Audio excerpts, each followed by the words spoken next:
Hey, listen, if you've got to go, we understand, but make sure you bring the Sports Hub app with you so you can hear more of Todger and Hardy. That's what I want on my tombstone. On the Sports Hub. Hardy has been on the phone like there's nobody's business. His dog has got diarrhea, and there are people... There's way too much conversation about this dog diarrhea. No, slow down. I have a bad case of diarrhea. Slow down. Say it all. I'm not saying I don't have to be involved at all, but there could be something as simple as, hey, dog had an accident in the crate last night. Could you please take care of this and this when I get home? I don't know why I have to be the point man on this. But again, here's why. It's because my son, you know what? I'll take it as a compliment that he trusts me to be able to take care of things. And I'm glad he didn't wake up his mother, because there's nothing to be woken up about. It's fine. And she's up now, by the way. But she's up and now she's calling. Well, she slept in a little bit this morning. It was actually kind of rare for her to sleep until almost 7. I'm not judging when she slept till. I'm just saying that now she's up and she's calling you too. So everyone's got their heads together on this. She just texted, and it was something to the effect of, "Oh, good thing she didn't sleep with us last night." I'm like, "Yeah, that's true." Yeah. Rangus. And I got Hot Brown Rain. Got how many? Does Deuce have a mat in his crate, or no? He just has like blankets or something. No. It's funny you mentioned that, because yesterday was a very exciting day. I got a black rubber mat for under his crate. Okay. So now he has a black rubber mat under his crate. Okay. Yeah, it's exciting. Yeah. So we have the tray underneath, but. And dogs don't need this. If my friend Terry is listening, he's the dog butler. He's a dog trainer. He says dogs don't even need a mat, but it seems like she needs like a little mat. Do you know how many mats I've purchased now? I just bought another one. This has to be at least the 6th. Oh. Yeah, they say they don't need a lot. I'm estimating one a year, and she's 7 now, but it's probably more than that, because, you can like hose it off. But if it's something this nasty, I think I always smell it. No matter how much you clean this thing, it's like I'm convinced the smell is still there. You're not putting her down. Because that's an option they're going to give you. Yeah. But I hope. Do they do that at PetSmart? Is that one of their grooming services? I don't know, but I just know that once they have diarrhea the 6th time, you're allowed to put them down. Slop in your belly, then you make Hot Brown Rain. That's right. All right. So one of the interesting things about the NFL in a meta sense is that they are pivoting away from the traditional Sunday games, which I happen to think is dangerous, a little dangerous for business. And I'll tell you why, is that you've built something unique, and you've gotten it to this unprecedented height, and then you start changing what inherently might be the reason it's as popular as it is. I think that you could make an argument that the weekly habit of Sunday football is part of the reason the NFL has become as popular as it is. That it's not every day, that there is a exclusivity to it, and there is a routine and habit that the people have. It's like Sundays are for football in the fall. You just set those aside. And obviously Saturdays are for college football, and those are the two most popular sports in America right now. Now that they, especially at the end of the year when games are important, are throwing them all over the week. Obviously, we know that the games on short rest are worse. We know that does increase injury risk, and so it's not great for the product. I know for myself, and I'm a huge NFL fan, I know for myself, if I don't care about the team, and honestly, that's 25 of the 32 teams, 26 of the 32 teams that I have no interest in whatsoever. Like, the matchup doesn't, if it's Mahomes Allen, yeah. But if it's like Herbert, Herbert versus I don't know. Shedeur Sanders. I might watch that. But Herbert versus Shedeur Sanders, like, I don't know, unless there's like a chance of failure. I don't know. I'm not tuning in on a Wednesday night necessarily. I don't watch a lot of Thursday night football. Basically, unless it's the Patriots, Lions, or Jets, I don't watch Thursday night football. But they're, really stretching this. And they're asking you to stay home on a Saturday night. They're asking you to stay home on a Saturday. They're asking a lot. And so what if it's like seeing fireworks outside of the 4th of July, right?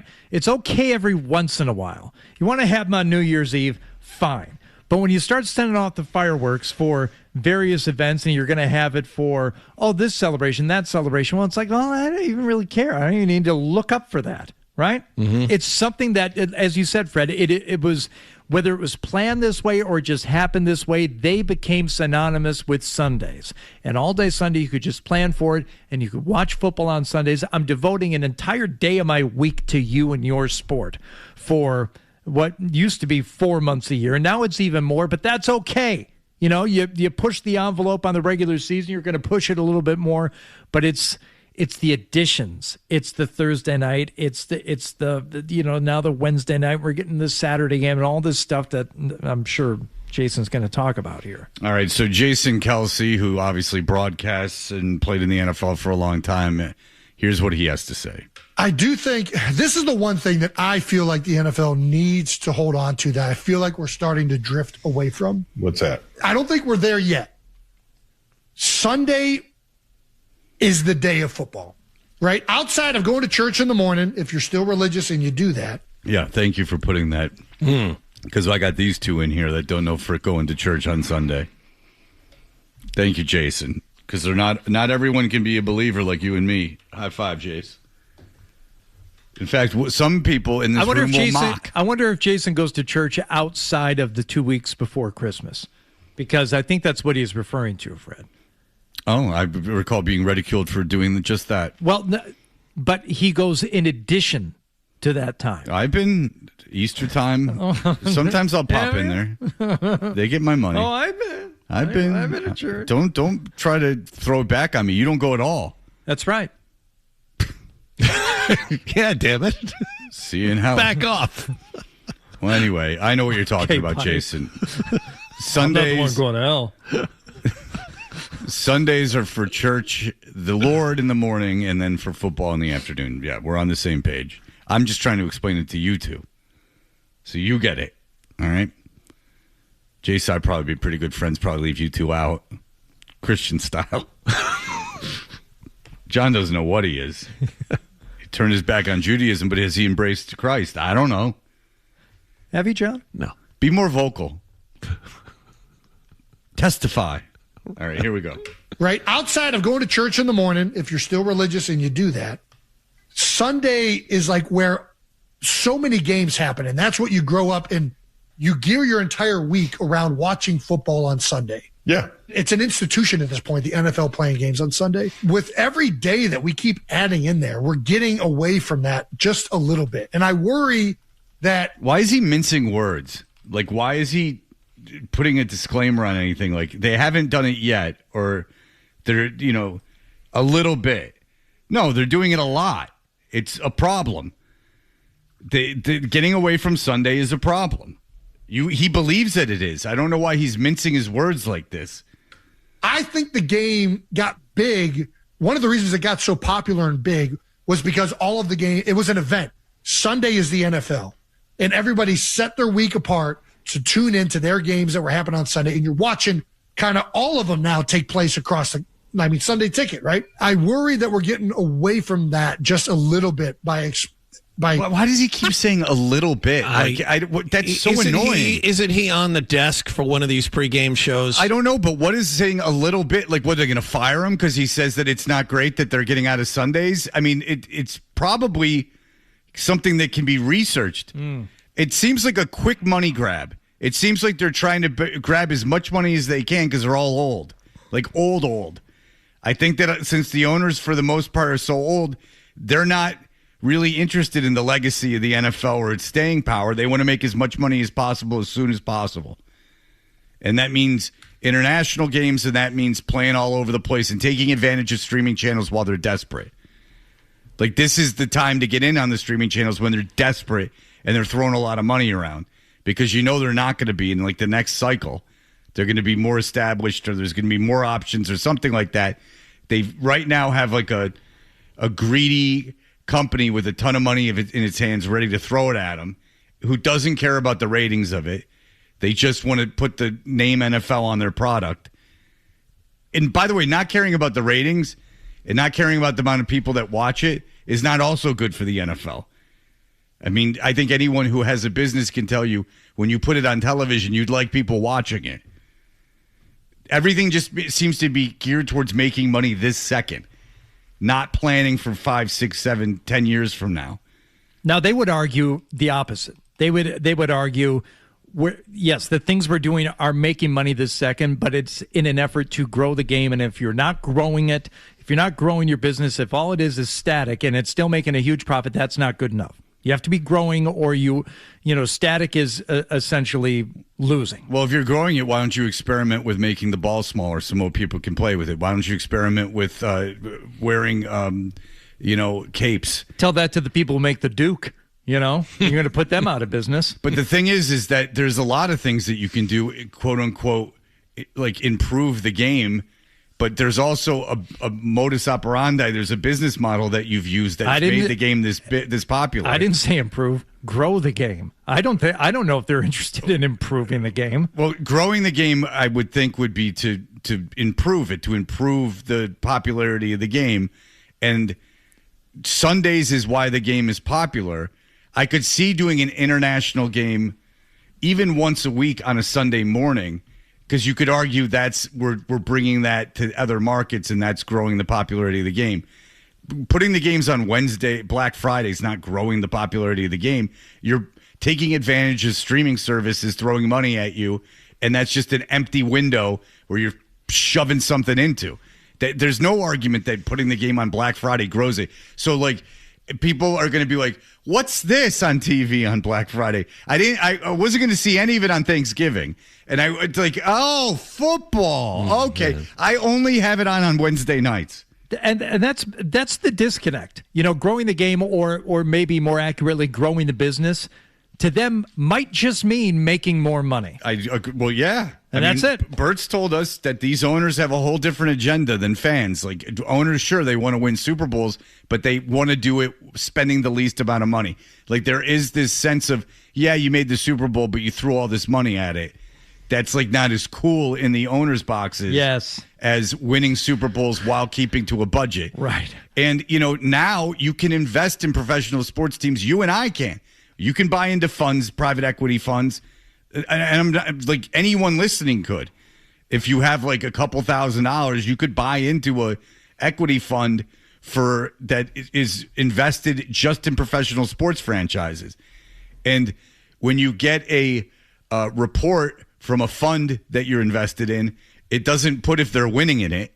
It just says you've made this amount of money. Yeah. So it becomes this thing where there's, like, you and I could, in essence, own part of it, a professional sports franchise, just by buying into a fund. Now, I mean, obviously, we technically don't own it, but we own shares of whatever's being traded, and you could run that like you run an S&P 500 fund. Like, it's the same thing. It doesn't bode well for, I'm buying this as a passion project because I want to be loved by this city, which is, I believe, what owners wanted back in the day. It was like a kind of a vanity thing where I own one of the most important things in the city. When we win, there'll be a big parade and I'll be like the star of the show. Mm-hmm. Exactly right. And then it became, there's so much money to be made that I got to take advantage of this, because at heart, they're all businessmen. Mm-hmm. So I got to take advantage of this. And so then it's like, well, we can make more if we bring in private equity, and we can do all this. And then it becomes this hodgepodge. And I got to be honest, you guys too, if you just happened, you're a financial advisor or you're managing your own money, and you invested in a professional sports fund, at the end of the day, you'd want that thing to make as much money as possible. You wouldn't be interested in, the love of the game or the good of the game. But I'm telling you, from a long-term business perspective and business model, I think getting away from Sundays is going to do damage to the product, because in December, there's going to be weeks that none of us in this room are watching football on Sunday. There's going to be something else to do because the games are terrible. It's Arizona, Tennessee.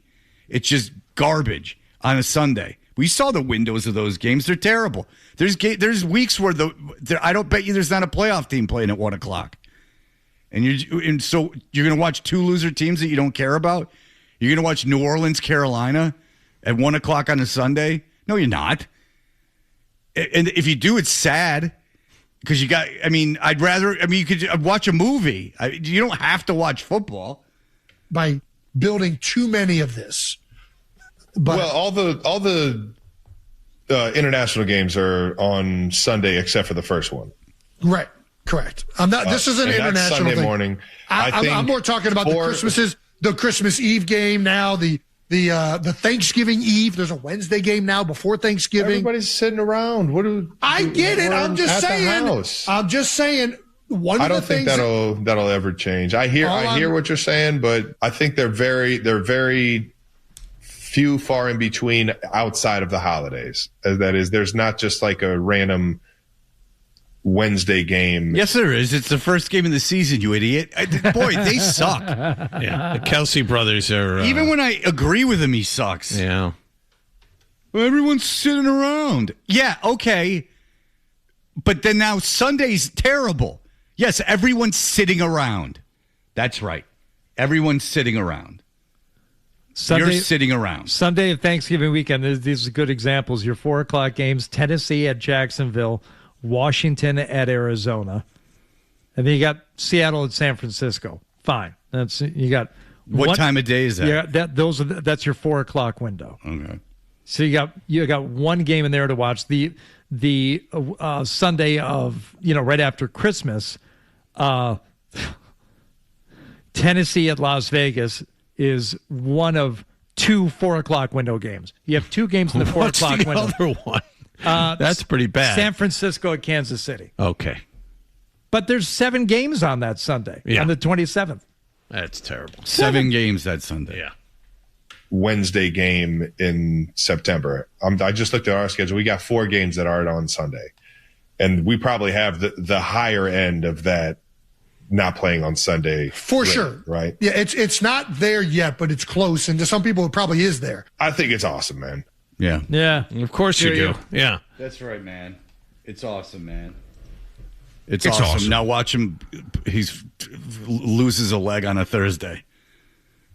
It's awesome. And then on a short week, 40-year-old Travis Kelce loses leg in horrible, knee-to-knee contact. It's awesome. One goes with the other, Fred, but it's not just the days of the week. It's not just the Sunday. It's the fact that if you're going to have them on another day other than Saturday, then they're going to be primetime games. And that you just take me out of the conversation even before this job, which requires us to get up at an ungodly hour. I mean, asking people to stay up and watch football until 11:30 at night, for on the East Coast, which is a huge portion of your viewing population. That's a lot to ask, and you're doing that multiple nights anyway. Yeah, and that's a separate issue because you have the idea of the 3-hour game is long gone with all the replays and all that stuff. I mean, the 8:15 kickoff, it's 11:45 before the game's over. Right. If you say it's an 8 o'clock game, that really means that's a separate issue from the scheduling thing, but it goes along with it. Okay, so Hardy did this, but there are some flex games that I can add in. This is just the last thing I'll say. December 27th, the Sunday after Christmas. This is 1 o'clock window. Chargers, Miami, Arizona, New Orleans, New England, Jets, Cleveland, Baltimore. But these can be flexed, so watch out. Tampa, Atlanta, Cincinnati, Indianapolis, Washington, Minnesota, and Carolina, Pittsburgh. Huzzah. Now, I'll watch the Patriots-Jets game and be perfectly fine. Carolina might be good. Yeah, Carolina would be really good. That's what the word I use is good. Enjoyable. Nothing like that Carolina atmosphere to really make you sad on a snowy, dark, shortest day of the year than a nice Carolina home game. All right, now you're projecting how you are certainly going to feel on that day. Well, you love it when it gets dark. It's 2 days after Christmas and it's dark at 4 o'clock. But that's 7 months from now. Can we leave it 7 months from now? I don't want to deal with this now. We're talking about the day. I'm not. You think it doesn't get dark until 4 o'clock? That's cute. It's 4:15. Man, just like before the 1 o'clock games are over. 3:30 in the afternoon, headlights on, baby. God. All right. We'll be back in just a moment. Tim Healey is going to join us to talk about the Red Sox. Touch your stuff. Kaboom! Did we all just take acid? Take acid? That's Unbelievable. Toucher and Hart. What's he talking about? Like you, Fred, I'm not worried. The Sports Fighting for my career, fighting for my life, scrapping for every at-bat I can get. Yeah, just understanding, like, I'm getting older and my playing time has been cut, like, not even playing at all. So just in there fighting for my life, fighting for my career. And, you know, this is a situation I've been in most of my career when I wasn't playing every day. And it's kind of the same answer it's been. So it's nice for them to give me an opportunity. And, you know, I'm helping the team, but it's, you know, I wish I could do more. Tim Healey is the Red Sox beat writer for the Boston Globe. Hi, Tim. Hello. Hello. Hello. All right. So, is this team going to be sellers, it looks like now, I would assume.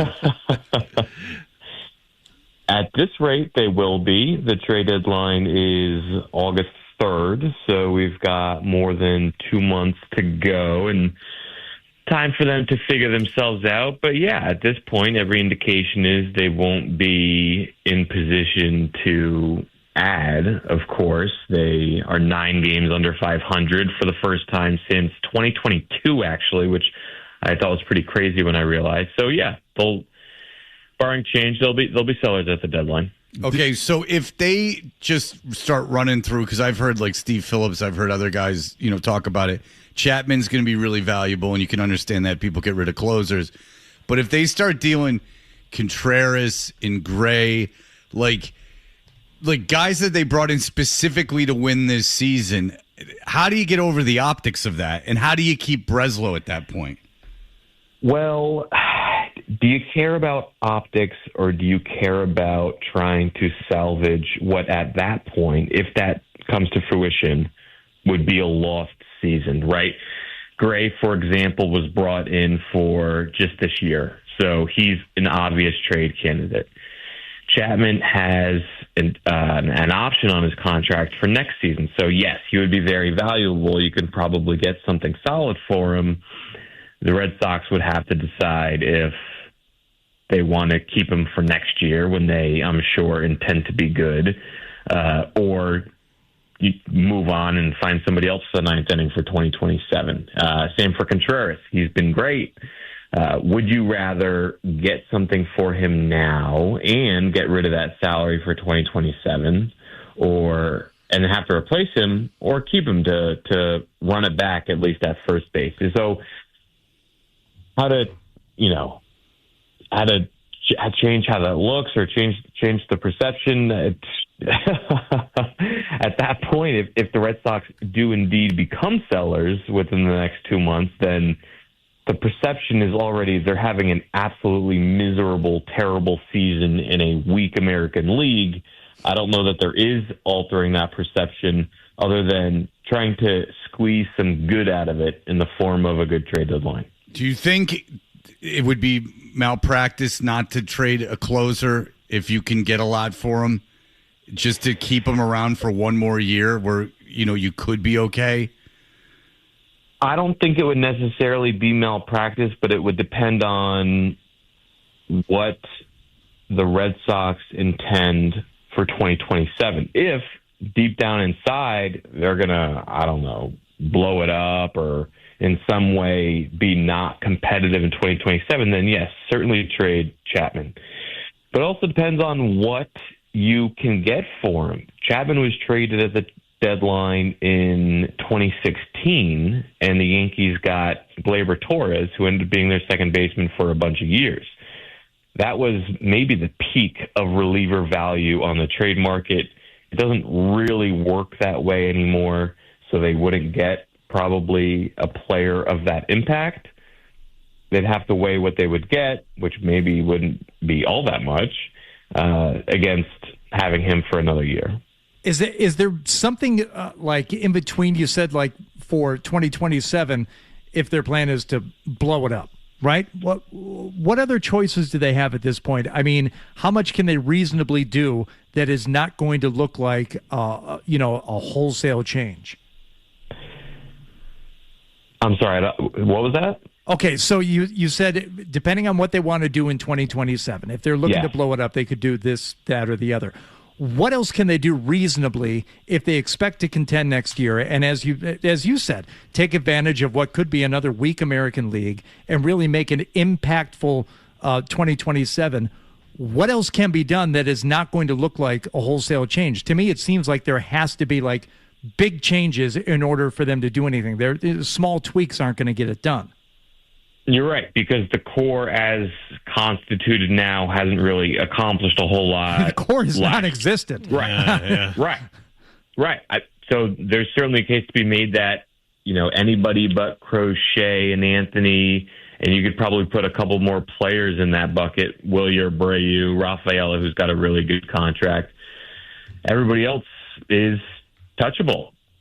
Offer what you want, see what's out there. That's certainly, I think that was the case, to be honest, over the offseason. Jaron Duran, who wants him? What will you give up? Look around the diamond. To be honest, they don't have a whole lot of players with a whole lot of value right now because nobody's really performing that well. Gray, we talked about. Ranger Suarez isn't going to get moved with that contract. Tolley and Early are going to have suitors, of course. There's going to be a lot of people who'd be interested in them, just as there was over the offseason. But those guys, you would have to think, are part of the solution, given how good they have been in the small sample that they've been in the majors. So Whitlock's good. Slayton's, mostly good when healthy. So, yes, they could stand to make wholesale changes and to try to figure this thing out, and because they haven't clearly so far, but I'm not sure that there's a whole lot to be done because of the level of attractiveness of their players. Mm-hmm. Another loss at this moment. Yeah. Another loss last night. This team is god-awful at home, and I'm wondering if you subscribe to the theory I saw over the weekend. You put the Red Sox in Kansas City, they play well. You put them in their own ballpark, they're terrible. Is there something to be said about them not building the right roster for the ballpark that they play in? That's a good question. I don't think I subscribe to that theory because they did take the offense, for example, to get guys who bat right-handed and can target the Green Monster at Fenway. Wilson Contreras was brought in with that idea. Caleb Durbin even was brought in with that idea, and he's just doesn't have enough juice in there to reach the Green Monster most of the time. That's sad. Wilson Contreras is having a solid season. So the home road splits thing for the Red Sox is bizarre. I don't know what to make of it. I wonder if it's a fluke thing. For example, yes, they sweep Kansas City. They look good against the Royals, who are bad. Come home, and they could have had 2 out of 3 against a mediocre to bad Twins team. But on Friday, Justin Slayton, and on Sunday, Garrett Whitlock, both happened to blow it. 2 guys who have not really blown it at all this year did so in a span of 3 days. So is that because the team's not built for Fenway, or is that because they just happened to blow it this weekend? I'm not sure. Yeah, all right. If they continue like this and you just see how anemic this lineup is, I'm going to ask you, I might ask you every time we talk to you, how do you keep Breslow? Because, I could have traded for my ex-general manager. I could have traded for Sonny Gray. Gray, he was an opening day starter last year. Great here. I could have found Suarez and given him money. I know Contreras is a major league hitter, but I also know Contreras on a good team is your 3rd or 4th best hitter in the lineup. I just don't the moves he's made that have succeeded just seem like kind of whatever moves, and everything that he's done that kind of played the margins has fallen apart. I just don't know how you keep him around. He doesn't seem to be good at his job. Well, the case for getting rid of Breslow would be this is a mess. The team has taken a big step back. Can't score, et cetera. You laid it out. The case for keeping Breslow is if you zoom out and look, 3 years is not a terribly long time for a GM. Last year was a step forward. And so would you fire a guy after 1 year of taking a step back, right? Because 2024, for as middling as it was and as underwhelming as the trade deadline was that year, on the whole was represented progress for the Red Sox. So did 2025. 2026 has been a total mess, and is one total mess enough to try again with a different general manager? Usually not in baseball, but sometimes. We've seen this ownership group in the recent past move on from their head of baseball operations near the end of that person's fourth season. That happened with Cherington, Dombrowski, and Bloom under a variety of circumstances, of course. A couple of those guys, granted, had won World Series, and that couldn't even get them to the end of their fourth season. And Craig Breslow has not won a World Series, obviously. So close. Maybe he hasn't earned that longer leash of a fourth season. I don't know. So if you get rid of Breslow, the question becomes, who the heck are you going to bring in? Anyone you want. It's a big line. They all want it. Everyone wants to work for this organization, right? Well, they had a hard time last time, as you remember. Right. Oh, so, yeah. and then they ended up with Craig Breslow. So they have to factor that in as well. If you get rid of another head of baseball operations in what the baseball industry perceives as a quick way, who's going to want the job next? Yeah, it's quite a situation you got yourself in, is that you can't fire the guy because you can't hire anyone else. This is the Boston Red Sox, by the way. This isn't Colorado. This is a real organization. A lot of history and a big fan base. Pretty interesting. Yeah. Pretty interesting. Well, Tim Healey, I'll be there on Thursday. The camera will probably train on me a lot. Not often, big celebrity at the games. So if you see me, tip your cap and enjoy yourself. Everyone, read the Boston Globe. Tim Healey is the best. Thanks, Tim. Thank you. All right, appreciate it. There you go. The great Tim Healey. When we come back, is it okay if he comes and says hello to you? Like, absolutely not. Okay. No, you should have told him. I don't want a scene. Me and Tim Healey together. Then you get that's like a Beatles help situation. The Screaming Girls alone. When we come back, remember this fart doctor's coming on at 9:30. I can't stress that enough. He's a guy who's invented a machine that tracks farts. He's a real scientist at a real school, University of Maryland. Should we tell Zolak and Bertrand that they need not be on time today? There's a chance we go past 10. The head of NBC Corporate, not NBC Boston, the head of the National Broadcasting Company has called me and begged me to allow them to come on and put this on real NBC. The Russell Dalrymple of 2026 has contacted us. What's that? Who's that? Russell Dalrymple? I have no idea. If you want to get on CBS radio, too, I can reach out to Al Cole. He has connections over there. Huh? He was the one responsible for greenlighting Jerry, but then pulling it back.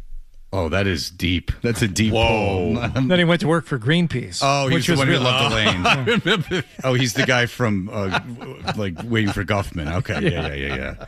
Very good. Well, that was too deep a pull for me, my friend. All right, we'll be back in just a moment. Here are the headlines. I know. No, you don't know. Everyone agrees that I'm the only one who's not wrong. Right or wrong, they're back. Toucher and Hardy on the Sports Hub. Adam will give me a hard time because I wear my Whoop, and my Whoop tracks everything. It tells me when I get 2 hours of sleep in the evening. I'm just not a fan of the effect that it's having on your psyche. You don't know what effect it has on my psyche. I do, because you share it with us often here on the program. Not that often. You're exaggerating things, little lady. But I can tell you this: he's going to have to eat it now. Oh, boy. This piece of garbage. Get ready there, smarty pants. When I tell you this much, eat the Whoop. I can't wait. Give it to him. Father, put him in a body bag. Go.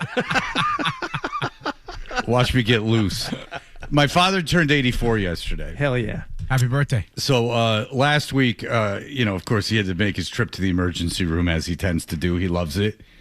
He had to see his peeps in the Fred Toucher community bed.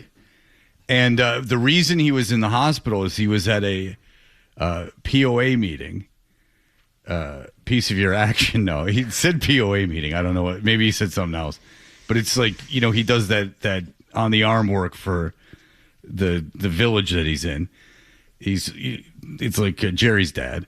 So he was sitting in there, and all of a sudden his Fitbit starts like making noise, like, and he looks down, and his heart rate is 150 beats per minute. That sounds high. I ran as hard as I could, and I got like right around last Saturday, and not last Saturday, 2 Saturdays ago, and I got it around 150, and I was in my like zone 5, that kind of situation, and so like I was redlining it at 150 beats per minute. So my dad is sitting there, he's just sitting there with 150 beats per minute. So I'm talking to him yesterday, and so he went to the hospital, and no one told me until days later, but he's not overly concerned about it. But that Fitbit, Adam, might be the reason my father's still alive.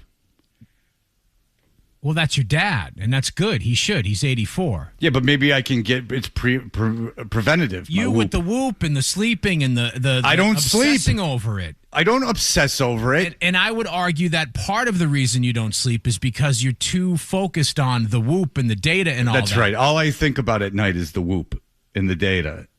I want to go to sleep. I want to know what the sleep I'm getting. This job is killing me. Why don't you just admit you want Fred dead? I don't. I want the opposite of that. I want my friends to be healthy.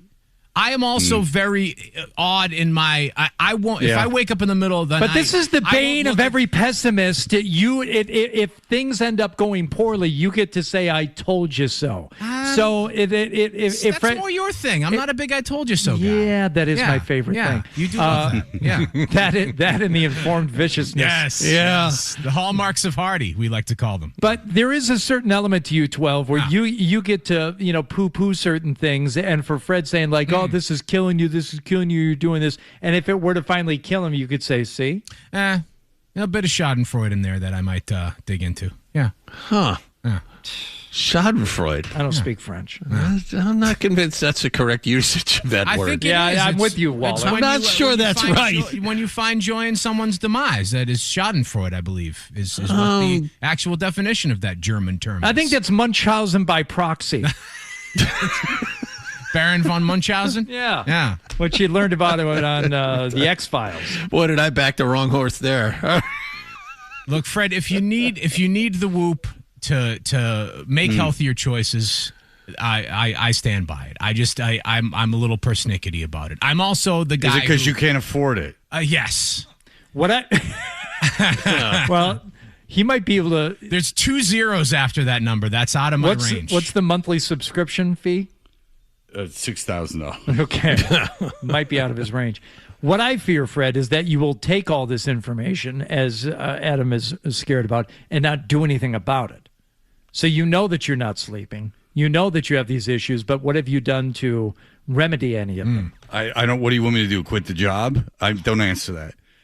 But I mean, I'd have to quit work. I'd have to get another job. There are ways of doing it. How would you suggest I do it? Go to sleep earlier. How would I do that? Well, you have a bed. Okay, I have my kids. Right now I have my kids till 8:30 at night. So you just rip up the parenting plan and start over.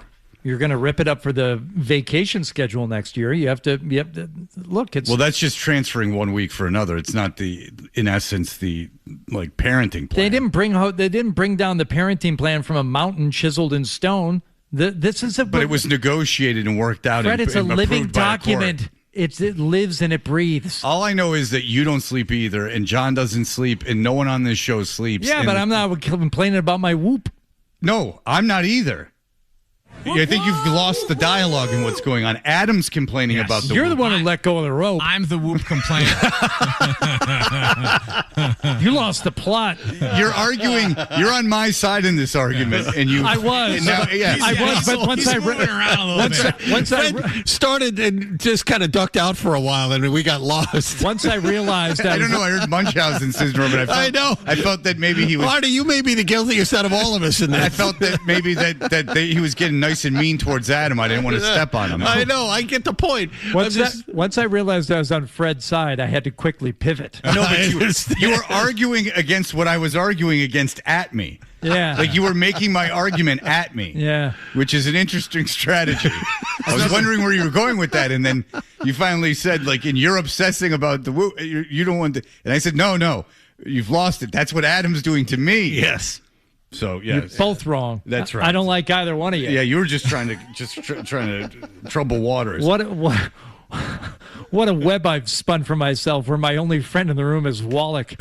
No, he'd argue that. Quite the little existence I think you're carved out alone. for myself. No, I don't think that's true. Yeah. Finally a friend. Ally. Beaton hates me. That's not true, as far as you know. Oh, because of golf show? I think it's the golf. You two are thick as thieves. What are you talking about? All right. Well, anyway, we'll be back. The Knicks fans are insufferable, as you know. They're like, we're sweep this, sweep that. They're sweeping the finals now. We will hear from Knicks fans in just a moment.